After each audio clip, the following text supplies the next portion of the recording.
Hope Channel, changing lives.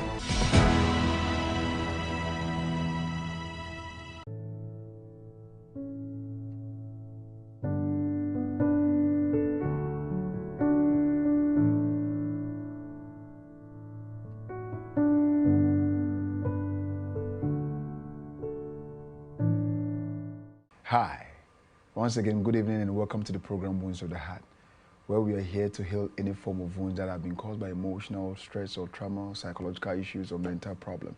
We bring in people who are expert to deal with these issues, to educate us and to help us cope with any other form of issue that has been caused by this mental, psychological or psychosocial, anything of that matter. And today, as I'm here, my guest is seated and he's ready to give us what we need to know today upon the topic that we're going to discuss this evening. And in case you just joined in, we would tell a friend that Wounds of the Heart has started. And you can share, like our page, Hope TVGH on Facebook and also on YouTube. Please share and like and share and let people also have catch their eyes on it to watch and also be educated with the topic that we're going to discuss this evening. And as I said, fabric is always by Slick Afrique. Slick Afrique is doing a promo on its page. Just go on Facebook, Slick Afrique, or Instagram, Slick Afrique. They are reducing to clear. So let's take this advantage and go there and see what you want to buy. And please just call Slick Afrique on 0557 355 852 0557 355 852, and Slick Afrique will just deliver the thing at your doorstep. The guy who always put me on flyer and my guest on flyer, it's Alpha Art. Alpha Art, God bless you so much for the work done. Alpha Art is into graphics, branding, whatever you need to do. So far as graphics is concerned, he's right there. And if you go on Instagram, it's Alpha Art _ graphics. Facebook, Alpha Art Graphics. The number to call is 0551 404 380. 0551 404 387. And Alpha Art will deliver that work for you. And he's on time also, so he doesn't delay. Alpha Art doesn't delay. And in case you want to sponsor this program, Wounds of the Heart, we want to embark on SHS tour. We want to go to the campuses just to bring this program to their doorstep, because as we speak now, most of them are in school. We want to get closer to them. By next year, if all things being equal, we want to move into schools to talk to them and educate them on such issues so that they will be aware by the time they are done from school, their mind will be sharpened. So if you want to sponsor, if you want to help Wounds of the Heart, the number to call is 0559 535554. 0559 535554, and we will talk to you on that. Today, I would like us to discuss one beautiful topic, and we normally doesn't talk about it. People don't talk about it, and we have taken it to be a normal thing in life. And when you see in human aspect, when we are born, we go through transitions, crawling, walking, then we start aging. But age has its own implication on people, on human, both male and female. And as we age, depending on how the environment you were in, depending on what you were eating, how emotional stable you were, can affect positively or negatively when you age. So this evening, we are here to talk about something beautiful, the issues related to manhood and womanhood. But as the saying goes that ladies first, today we want to begin with our women or our ladies, so that if you are not so old, you can begin to position yourself well for the future. And as I said, my guest is ready, that we need to talk about what today we are going to call the psychological implications of womanhood. And my guest is ready. Doc, good evening. Good evening. Once again, you're welcome to this program. Thank you very much. So, Doc, as I began earlier on, age is beautiful to age. We celebrate birthdays, so we invite friends and loved ones to thank God for how He has added a year to our age. And I always say that whenever you see your birthday, it means that you are nearing your grave. That is always what I normally say. Doc, being a medical and a clinical psychologist, what are, to begin with, the mental health of human, both man and woman, briefly, before we enter into today's conversation? What can we briefly say about mental health of people? Yeah, generally, when we say health, health is four-dimensional. I think, but I don't know whether last time I spoke about it. Four-dimensional, exactly. Physical, mental, social, exactly. And spiritual. So, and it's in the Bible, Luke chapter 2, verse 52. And Jesus increased in wisdom, that is mental. Stature, that is physical. Favor with God, that is spiritual. Favor with men, that is social. Okay. So, four dimensions to people's health, people's lives: physical, mental, social, and spiritual. These levels actually develop, though together, but separately. There are different things that develop these four aspects differently. So there are things when you do will develop you mentally. There are things when you do physically, spiritually, and socially, and things like that. So these four levels is what determines the quality of people's lives on earth, and its growth. So if you look at it carefully, I think that scripture, Luke chapter 2, Jesus was missing, you know, at age 12. Parents met him, says, "Don't you know I have to be with my about my father's business?" He says he went with his parents and he submitted to them, and he increased, he grew in these four levels. So that is why Jesus was very, very successful, because these four, in harmony, anytime there is no harmony, you know, and there's no growth in any of them, there will be problems. So someone can spiritually be astute, spiritually as matured, but emotionally the person is not matured. Emotionally the person is not doing well. So you can be spiritually strong but emotionally weak, or mentally weak. You can be spiritually strong but physically weak. You may have physical problems.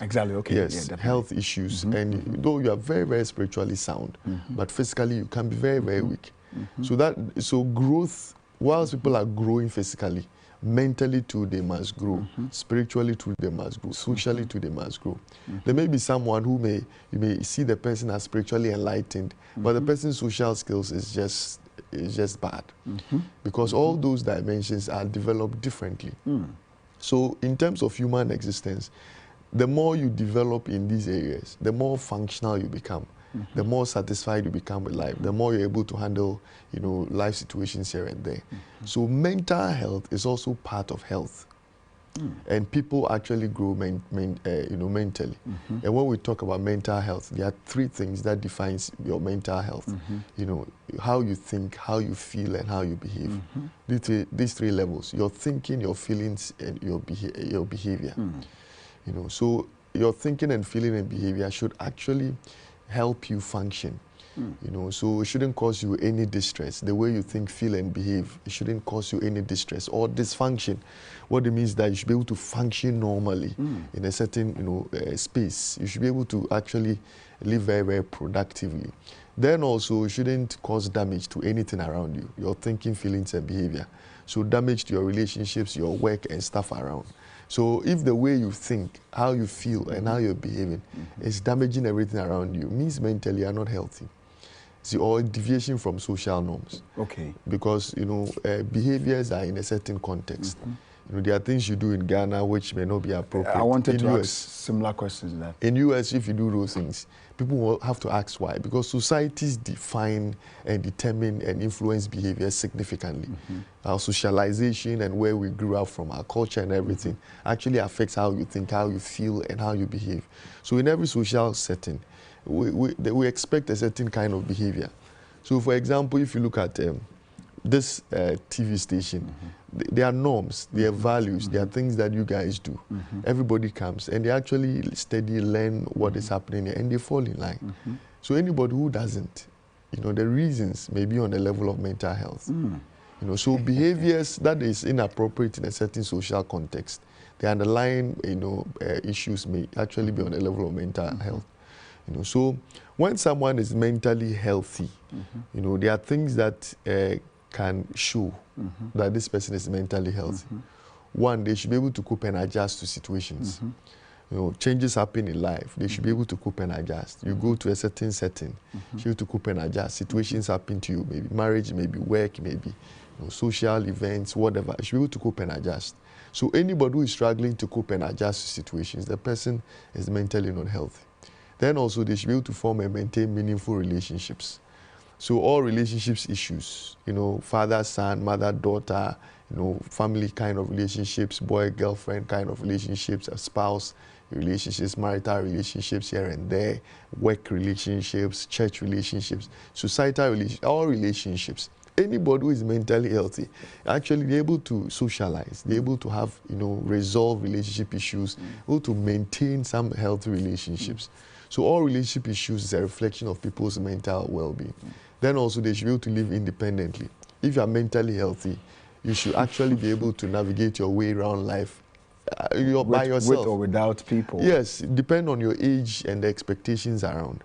Because kids at a certain age, we don't expect them to actually do some stuff because of their age. But Doc, wait. Yes. So which means that if I may be 20, 26, 27, 28 years old, yes, lady or guy, and as it stands now, everything around me, unless I consult people just to help me or guide me in taking decisions. In this one, what are we going to say mentally? So you should generally be able to do what 26-year-olds should be able to do by themselves. But Doc, when you seek counsel, doesn't mean that you're not mentally beautiful. So what it means is that you should be able to own your own thoughts. You should be able to have control or mastery over your own life. You should be able to take some level of decisions and navigate your way around life by yourself. But we all need some assistance at some point. Definitely. But when we compare with your age group, we should be able to, there should be some kind of balance with your life. You know, then also you should be able to dream and achieve those dreams. So setting goals, you know, planning to achieve those goals, knowing where to go with your life, it's a function of your mental well-being. Then also you should also be able to see yourself in a positive way. So all identity problems, when people see themselves in the mirror, they don't like themselves, both physical, internal and external qualities and characteristics. Anybody who is mentally healthy, they love what they see.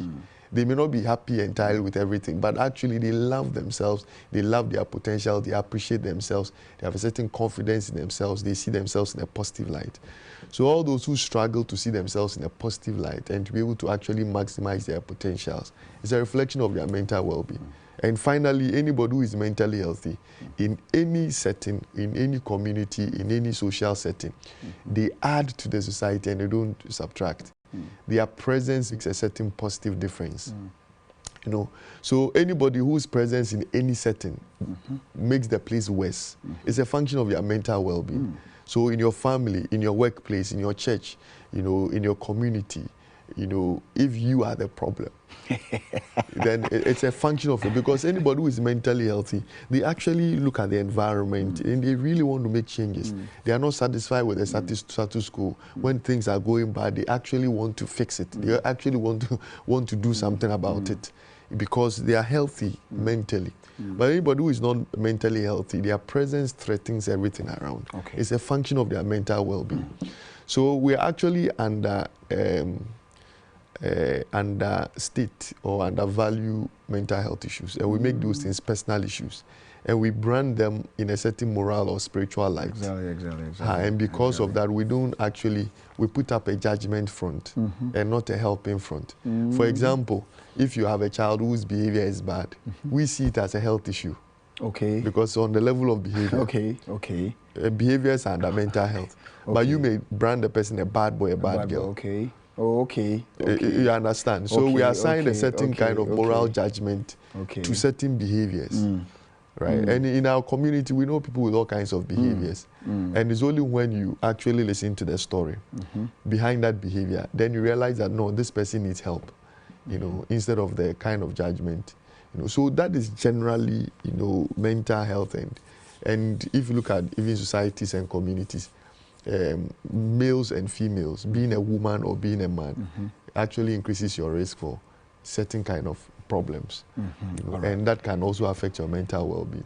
That is one of. So, in case you just joining, we are talking about psychological implications of womanhood. But we started with briefly talking about mental health, how mental health, we need to take it serious, because the next question I'm asking, it's a continuation of where he said that even though in male and women, psychologically or mentally, there are differences when it comes to we as men and women. But it's still wounds of the heart, and you can still let that friend know that the program is ongoing. So, Doc, when it comes to womanhood, what is the package? Womanhood. Is it from a teenager you move to adulthood? There's a transition. Who qualifies to this package, womanhood? Yeah, so you can start from being a baby girl, or we talk about you're a girl, you become a woman. So far as, so maybe female, male, to be a female or to be a male, you know, and maybe society determines, you know, many things in terms of, you know, gender-related problems. But basically, a male or female or a woman or a male is more of a biological thing.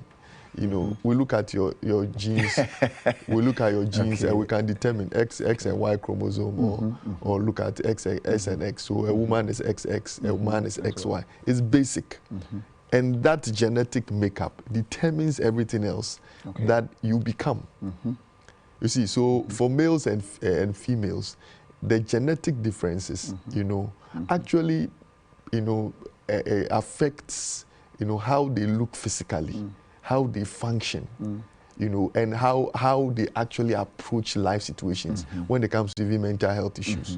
So we realize that generally, when you meet a woman, the first thing you see is their physical structure. Okay. There is no confusion at all, you know, because internally there are some genetic, you know, markers that determines who a woman is.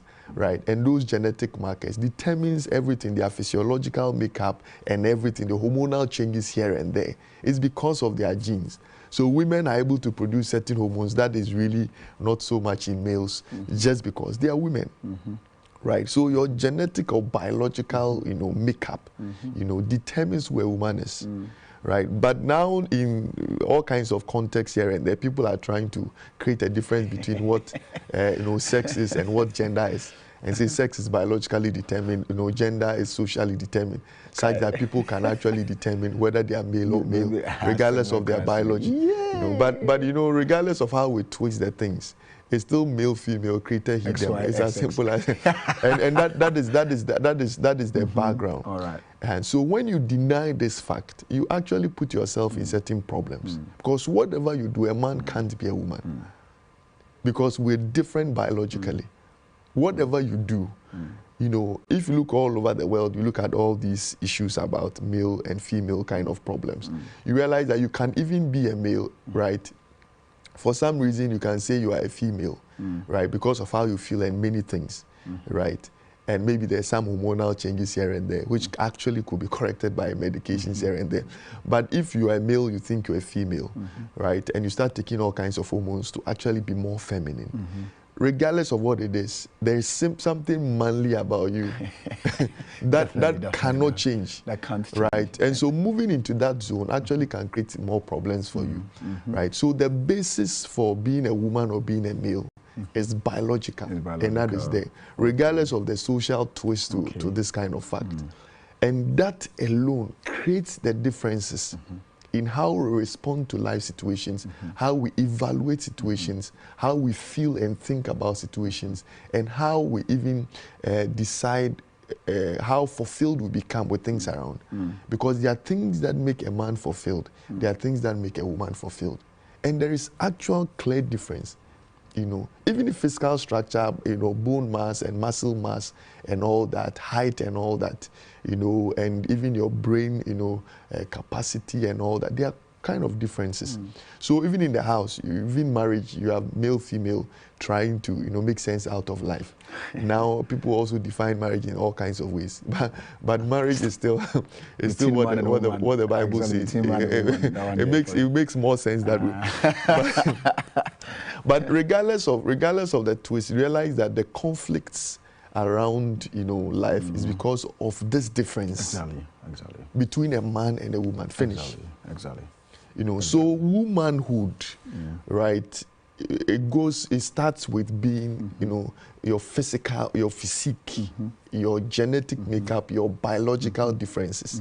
Then it goes on to also some environmental things that actually influences this process, right? And that environmental thing has all kinds of cultural and social interpretations to it.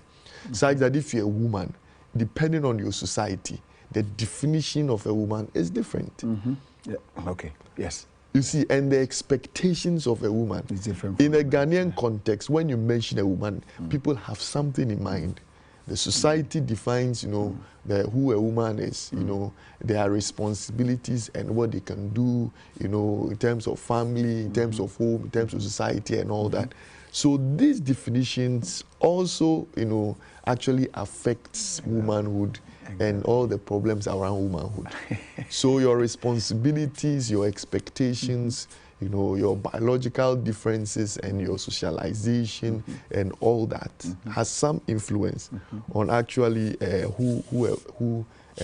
womanhood. You know, then also this biological differences also creates certain functions for the woman or for the man that is not in either of them, right? For example, a woman has a womb. Yes, a man doesn't. No matter how. A woman has a certain sexual organ, you know, a man has his own, right? A woman has a womb, a man has a prostate. A prostate. A man has a penis, a woman has a vagina. It's completely different. and these two structures, right, and all the, you know, when you have a woman, the eggs production of some chemicals, the man, you know, and all the testosterone and estrogen and all that for the, you know, there are all kinds of, you know, hormonal, you know, changes that actually affects, you know, them differently. So in essence, a man is essentially different from a woman, regardless of the social twist to it. Okay. Just because of the biological differences. Exactly. And with that understanding, then so you can't put men and women on the same platform and say function. Because when you do that, then you are not actually considering the differences and how those differences affect even their choices of career.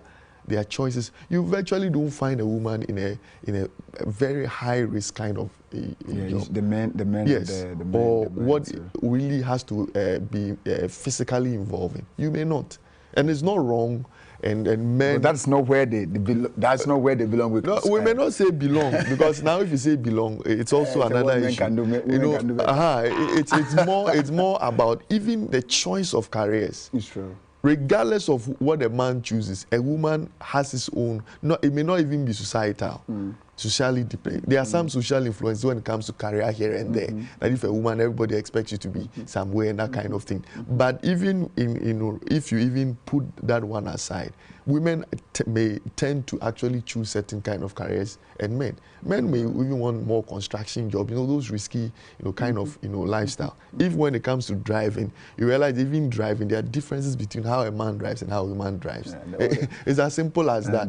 So there are basic differences, when it comes to being a woman and a man.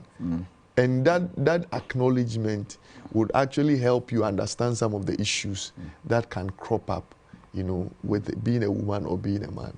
All right. So in case you just joined in, we are discussing the psychological implications of womanhood, and Doc has taken his time to talk to us about a womanhood, what it is and who is a woman. Now it's not about the social twist. Biologically, the V and the P defines who a man is and who a woman is. So in case you just joined it, that's what we're discussing. And from the definition, from the introduction of the mental health issue that we brought up, Doc, let me ask that. What are some of the common related issues that probably increases the risk of mental issues in women? Okay, so I spoke about biological differences, and those differences can actually create problems. How?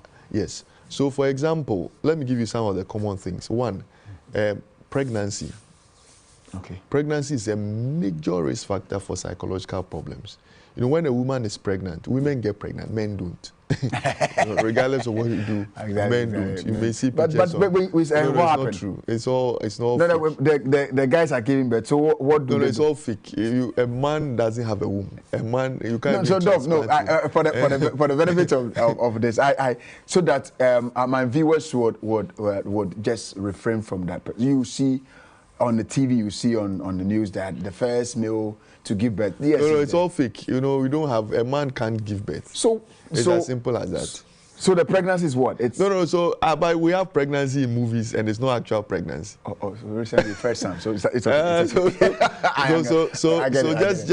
women with pregnancy is a major stress, evoking kind of experience, right? You know, when a woman is pregnant, all kinds of hormonal changes that increases, the risk of stress, anxiety, depression with women, right? Throughout the changes, physical changes, hormonal changes, those physical changes may change their, their blood pressure, their sugar control, their mood and stuff like that.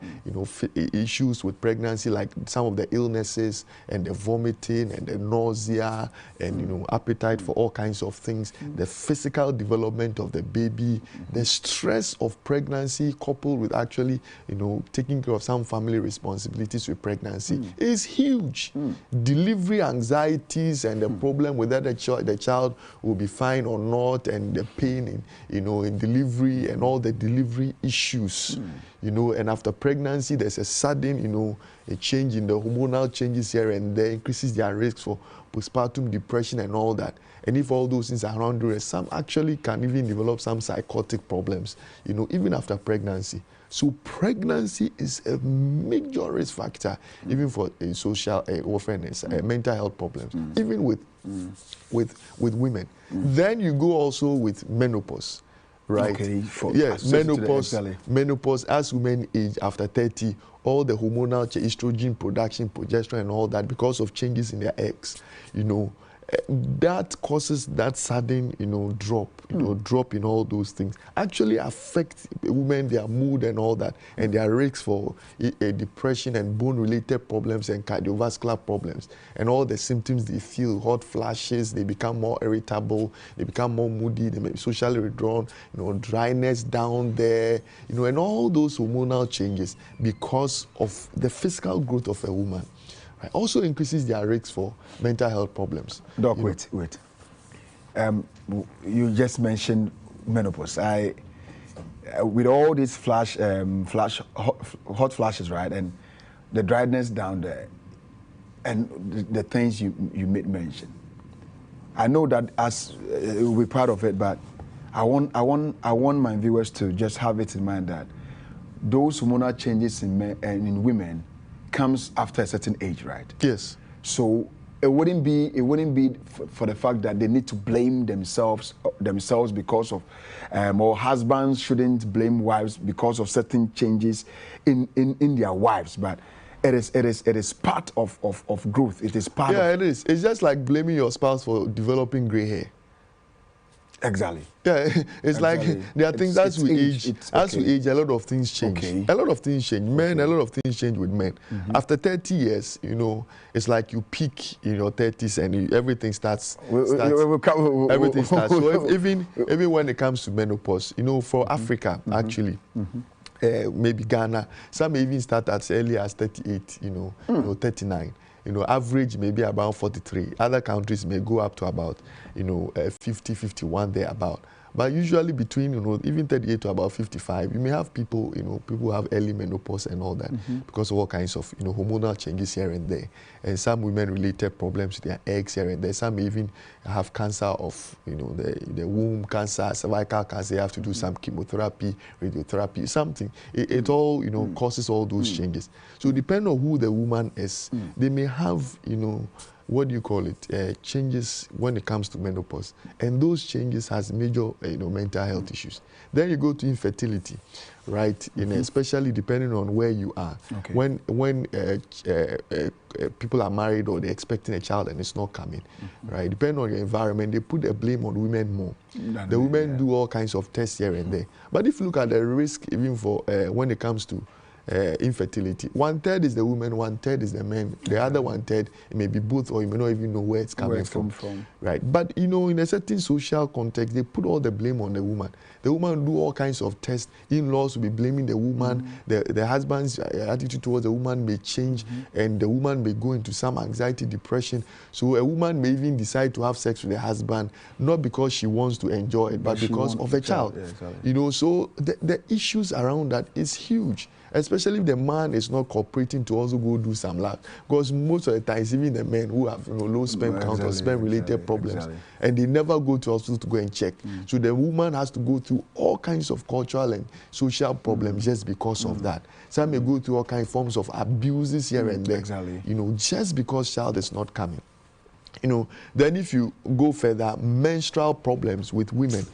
And the pain and the mood changes, just before menses, through menses, and just after menses, there are all kinds of, hormonal changes around that time, and that alone increases them to all kinds of depressive problems, that they have to deal with the pain, every kind. Imagine a woman is in a menses in a pain and has to go be a teller at a bank, or go to hospital to see some patients, or has to go to teach in a class. The men are cool walking around, but the woman has to go through all that, to be able to actually live as a woman.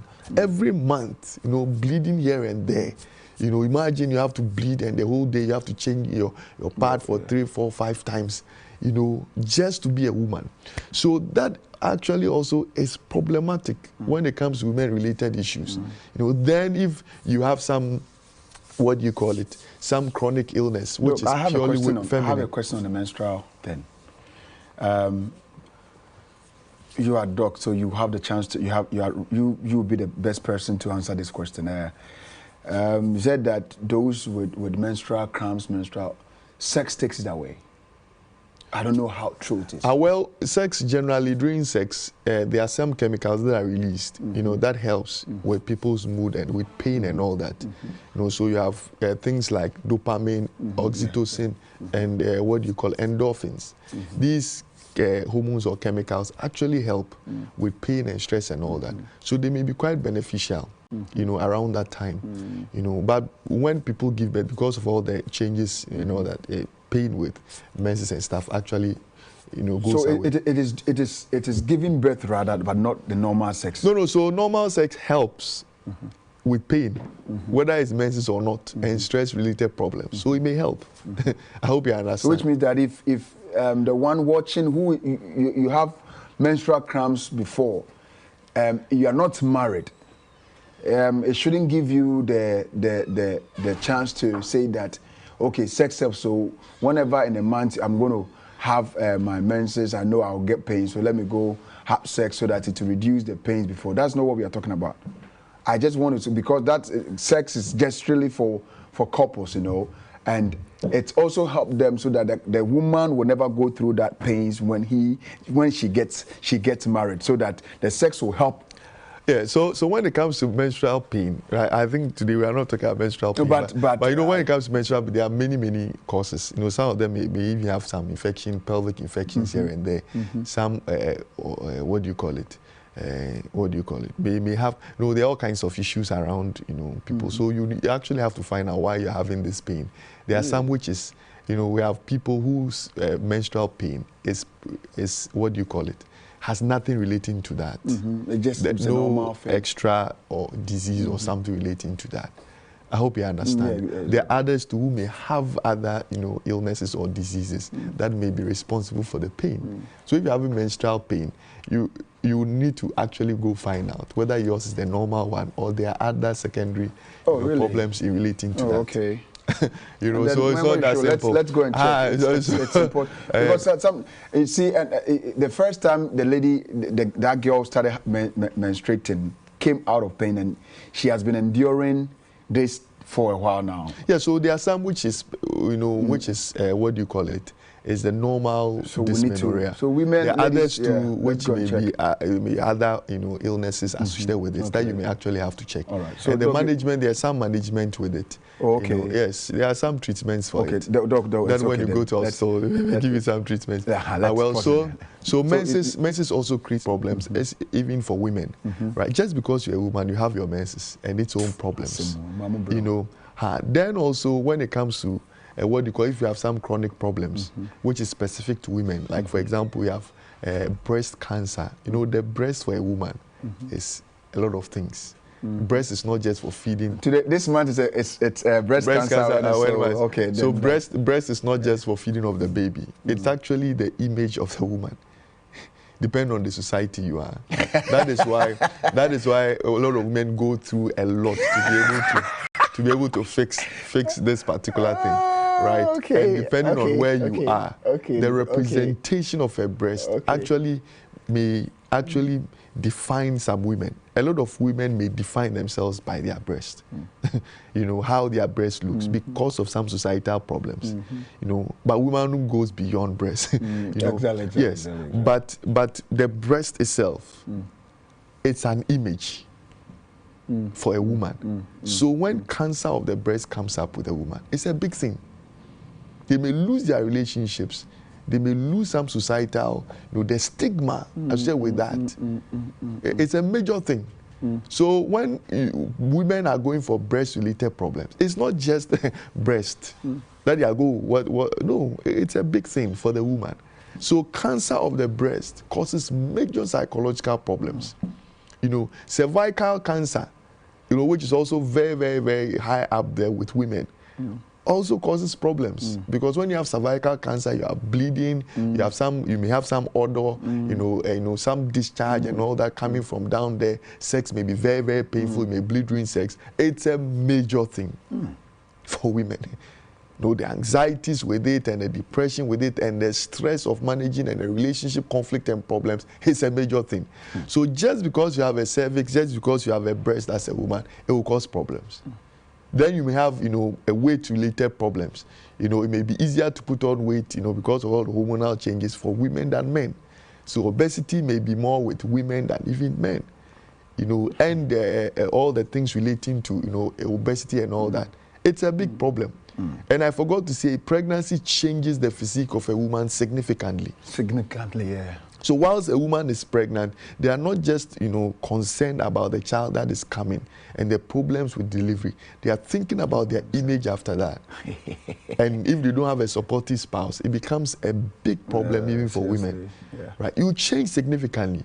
Your abdomen changes, down there may change, your breast, may change, shape and size and everything will change. So all these things are happening, coupled with other issues with, the normal diseases like hypertension, diabetes, and all those things, bone-related problems and other cancers, with women, right? Then in addition to that, work-related problems, right? Work-related stresses and responsibilities at home, taking care of the kids, depending on where you are. If you are home, you don't have a supportive husband who helps you with, with chores in the house, and you on top of it, you have to go to the market, you need to go work, and come back and feed the kids and take care of kids, and the period of, postnatal period here and there, combined responsibilities, is a huge stress even for women. Huge stress, coupled with negative societal perceptions about women, and people say we are in a patriarchal kind of, society where, men, are treated differently in a certain social space here and there, and a woman's ability to rise and stuff, there may be problems around that, depending on where you come from. That is a huge problem, even for women. Then coupled with abuse. You know, whether physical or sexual or verbal or emotional abuse, you know, and research has shown that 1 in 3 women are physically abused or so. May have 1 in 5 or one whatever, you know, what do you call it? Sexual abuse, you know, emotional abuse, verbal abuse. It's also very huge. You know. So just by being a woman, then we talk about cultural problems. You know, there are some cultures, for example, even in Ghana, you know, all the cultural things around women. In some communities, you may have to go through some rights and stuff for women. And usually there are no rights for men. Usually don't perform any major rights for men. In the country, you may have, you know, women, you know, going through some rights. You know, and they have to expose themselves, you know, and go through all kinds of treatments. Even when it comes to widowhood rights, usually not the men. It's women. Usually women. And if you look at some cultural interpretations of the elderly, you know, you virtually do not find, you know, a wizard man, but it's always a witch. You know, it's always a witch. You know, you really, in our society, you really don't find men being called wizards. You know, you hardly hear. So when you hear anything that is spiritual, that is negative, it's put on the woman. Which?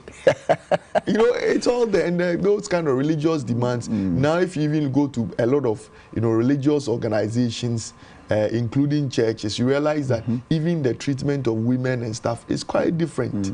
And the expectations of women in there, and some of the challenges women have to go through, even in some religious organizations, it's a huge thing. Even in school, you go to schools and the perceptions of women and what, usually, almost all the time, if it's a mixed school, the head prefect is a male.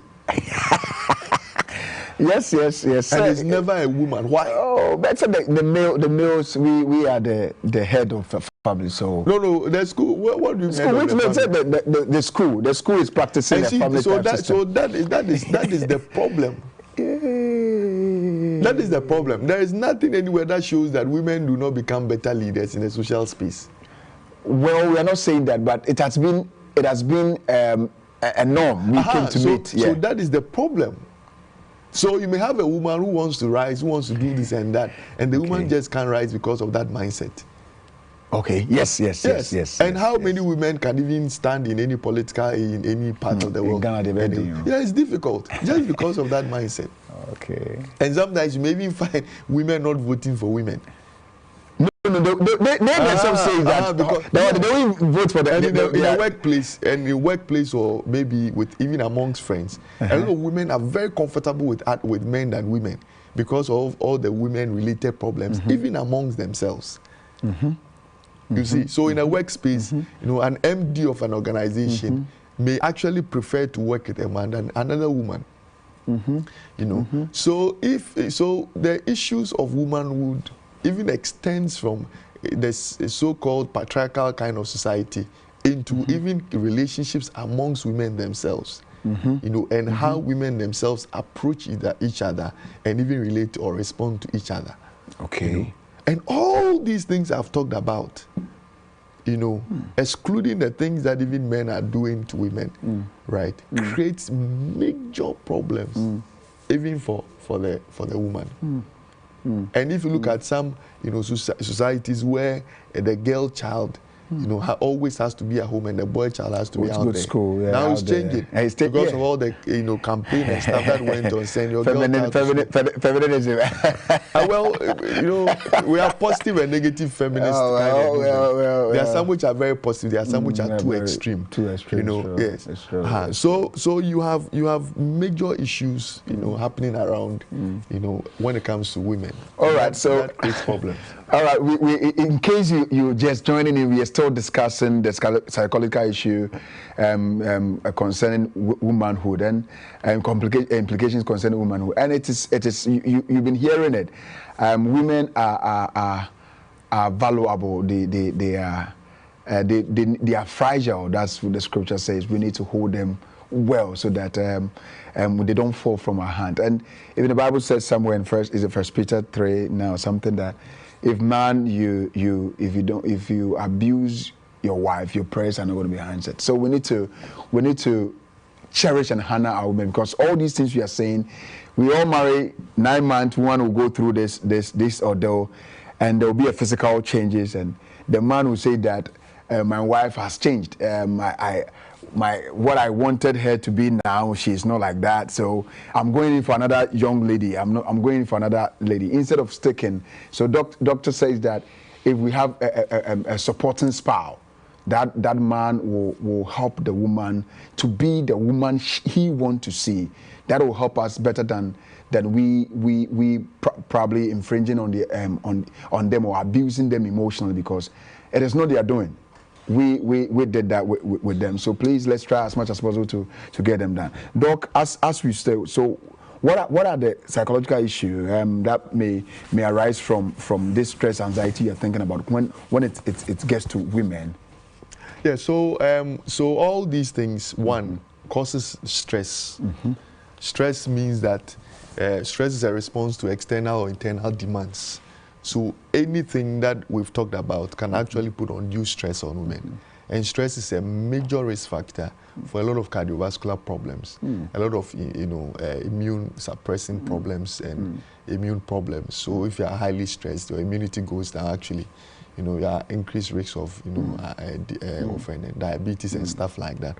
So stress can actually kill. See, so a lot of stress, too, anxiety, right? All these things create unnecessary fear, for the woman. Pregnancy is a major anxiety, evoking kind of event, and all the things I've talked about. Then also, what do you call it? If you are not able to handle your anxieties and stresses well, you may go into depression, right? So depression is one of them. So if you look at most of the mood-related mental health issues, it's higher in women, like depression, like anxiety, like bipolar, eating disorders and stuff. It'll be higher in women. Then also, self-identity problems. A lot of women may look down on themselves, lose their own confidence in themselves and their ability to rise and do what they want to do, just because of some of these issues. So self-identity problems is also a major factor when it comes to women. Then suicide-related problems. Suicide, women attempt suicide 3 times more than men. Whoa. Women attempt suicide 3 times more than men, but men die, about 4 times more than women. Why is it so? The difference is that men actually use more effective means to kill themselves than women. Okay. And on TV, I can't tell you some of the things because it may give ideas to another. No, person. I tweeted it here, and I asked the same thing. Why women are those who probably will think of suicide 3 times than men, but men will just go ahead and do it. They wouldn't think about it. And the answer she gave was the same thing you're telling, that we use the means to take, because I'm a man.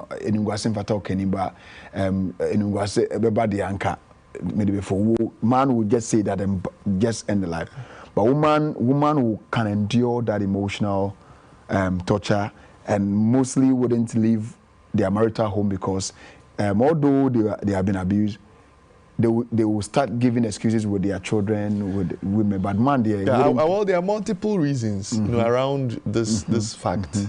Actually, women are likely to seek help. Men are likely not. Because of ego? Yes, women, not really ego. It's the societal expectations. For example, when someone dies in a family, we don't expect the men to cry. We expect the woman to cry. Okay.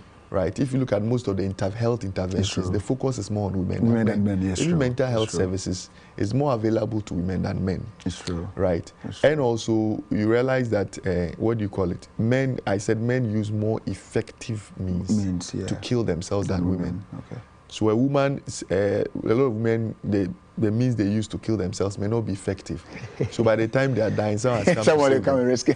It's virtually, but there are multiple reasons around that. So attempting suicide is very, very, very significant amongst women. You see, then you go to issues regarding abuse here and there, emotional, verbal, and all that, with all the issues around it.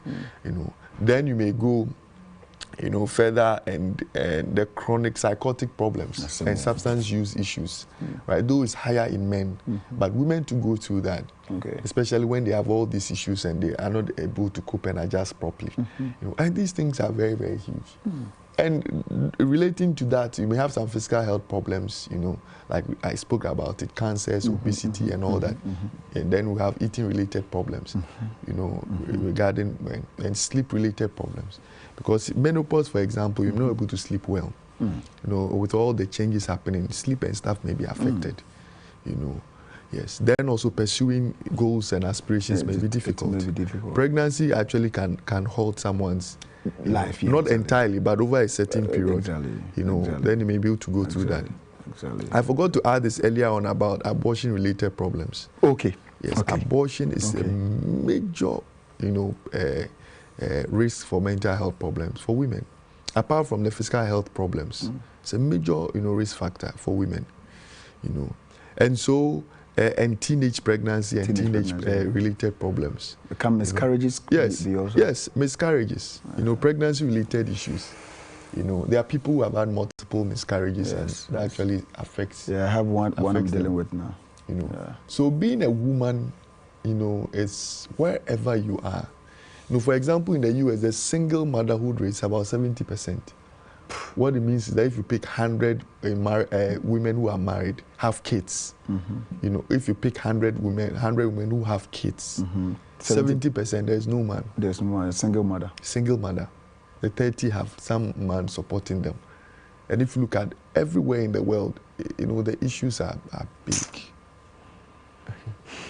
So how do our women cope with this? How do we cope with this? Those with them themselves. How do we deal with such issues like this? Yes, I think that first of all, we need to recognize that mental health goes beyond madness, respectfully madness. When we say mental health or mental illnesses, we should look beyond respectfully someone who has some psychotic problems or is mad and on the streets.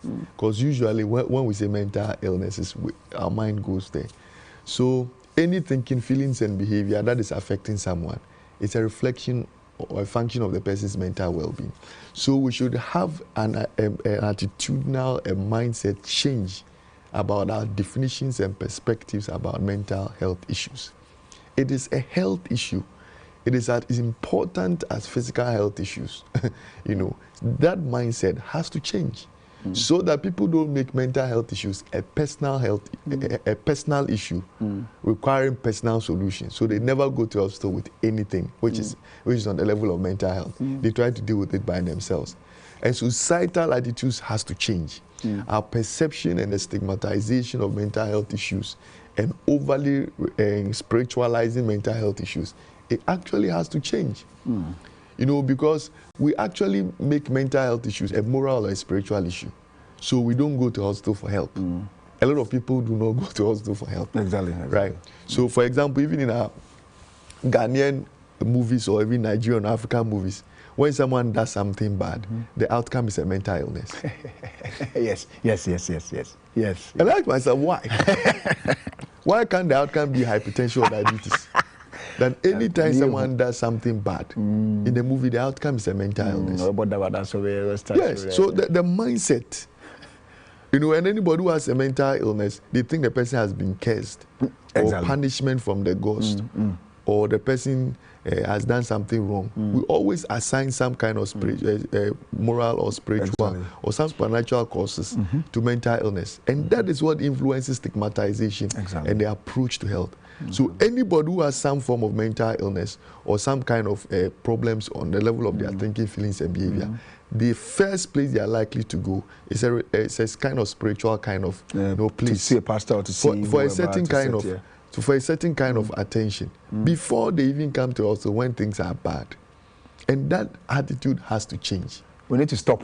Yeah, it has to change so that people don't suffer unnecessarily. Two, people should develop what do you call it, practices which will help them maximize their mental well-being on a daily basis.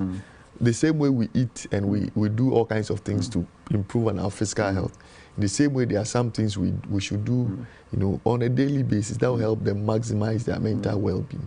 You know, like being positive about everything, you know, resting well, exercise, good nutrition, thankfulness, you know, surrounding yourself with positive people, feeding on positive information, you know, sex, prayer and meditation, organizing your life so that you are not overly stressed with things over a certain period, social activities and hobbies. There are things that when you engage in every single day, it helps. Even the Bible talks about it. Whatever is true, whatever is pure, whatever is says, dwell on this, and the peace of God will garrison your heart and mind. And I think Proverbs 17:22 will talk about the fact that a happy heart is like medicine, and a joyful mind causes healing, but a broken spirit dries up the bones.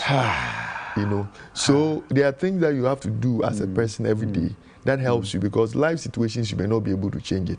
But you can actually prepare yourself to actually cope and adjust well to life situations. Then also people should seek help early. Anytime you have an issue that is affecting how you think, feel and behave, just get to the hospital. There are mental health professionals who can actually help you, right? Then also we need to increase access to mental health services all over, make it affordable and accessible, training of mental health professionals and all that. We need that on the national level. We need a whole policy on mental health, care delivery here and there. Then we need effective collaboration between the hospital, the home, plus the religious organization and other social groups. Because to actually manage mental health issues properly, one way does not help, it's not effective. Drugs alone is not effective. Psychotherapy alone is not effective. Prayer alone may not be effective.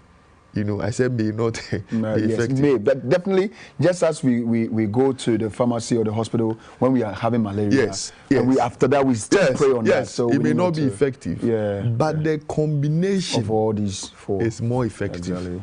So even if you think your situation is spiritual, whilst you're praying, seek some professional help, because you need that combination. I said Jesus was holistic in his approach to his life. And Jesus increased in physical, in stature, that is physical. In wisdom, that is mental. Favor with God, that is social. Favor with men, that is sin.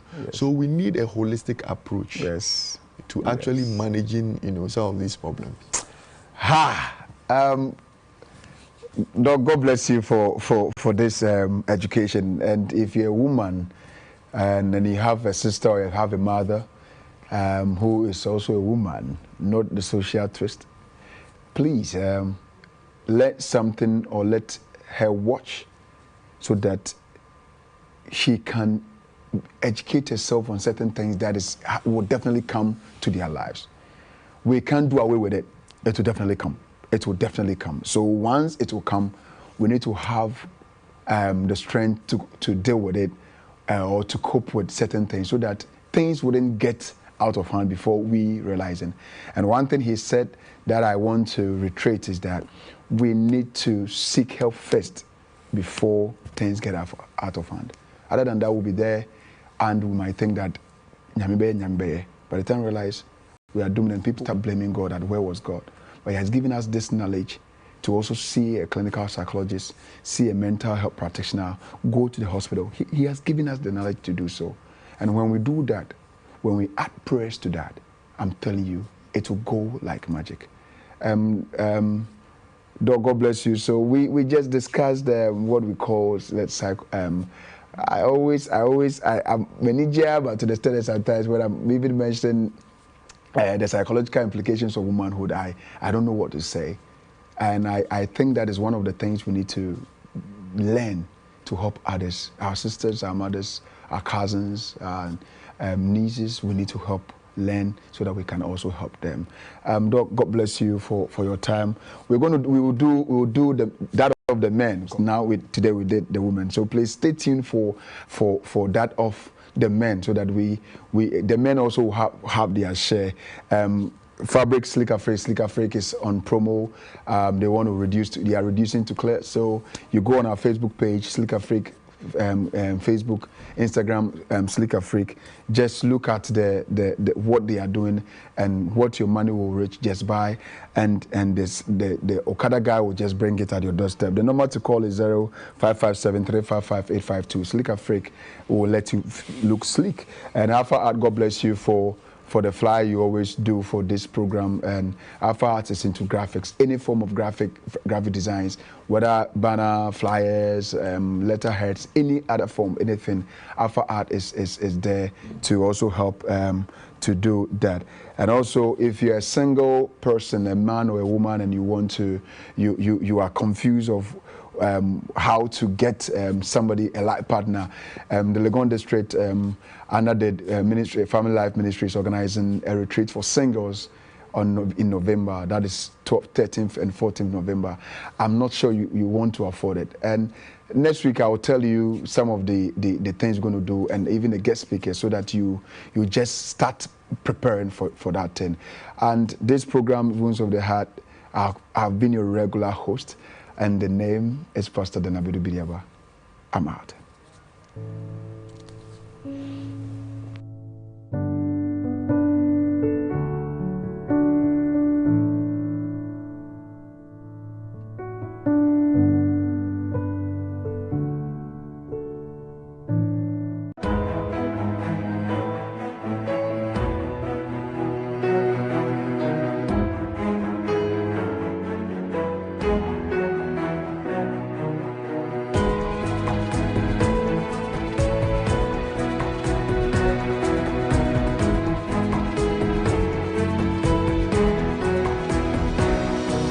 Hope Channel, changing lives.